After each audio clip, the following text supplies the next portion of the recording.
le maire de la ville. Le maire, M-A-I-R-E.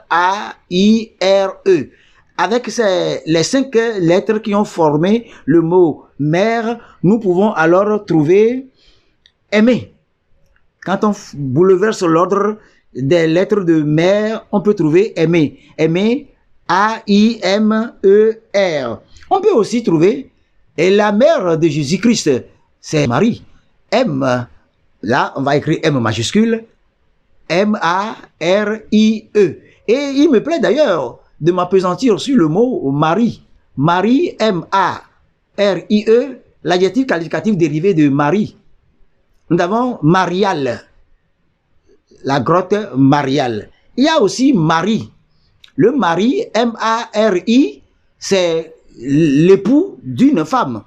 Donc l'époux, quand on écrit Marie avec M-R-I, l'adjectif qui en découle, c'est marital. Marital, la loi maritale, le désir marital. Mais il y a aussi marié.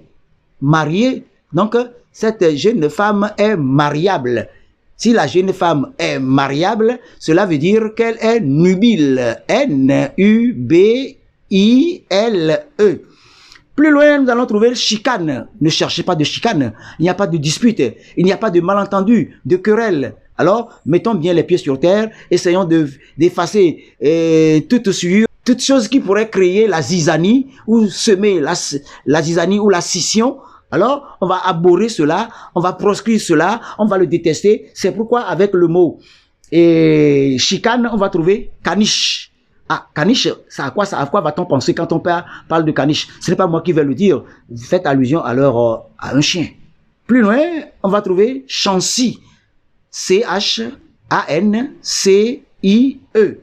Maintenant, avant de terminer, on va parler de lucioles. Les lucioles sont ces petits insectes qui, dans la pénombre, dans l'obscurité, dans la nuit, s'envolent et jettent des éclats. Ça semble rutiler, apporter un peu de lumière ou un peu plus de clarté. Avec le mot luciole, on va trouver couilles. Les couilles, sans commentaire. Faites appel aux professeurs de SVT qui vont vous donner des détails sur les couilles. Maintenant, s'agissant du mot imaginer. Imaginez. Quand vous réfléchissez beaucoup, vous savez, vous risquez d'avoir la migraine.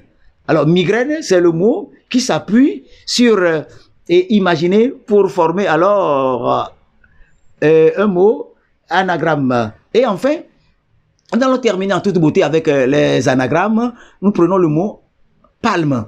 P-A-L-M-E. Avec le mot palme, nous allons trouver 2 anagrammes. Il s'agit de ample. Oh, monsieur, votre chemise est ample. Ce qui veut dire que c'est une chemise qui n'est pas bien taillée. Donc, soit vous êtes vous-même trop petit et l'habit qu'on vous a confectionné est assez gros. Et quand le vent souffle, ça gesticule, ça bouge de part et d'autre. À part cela, on peut trouver aussi lampe. Lampe, c'est L-A-M-P-E.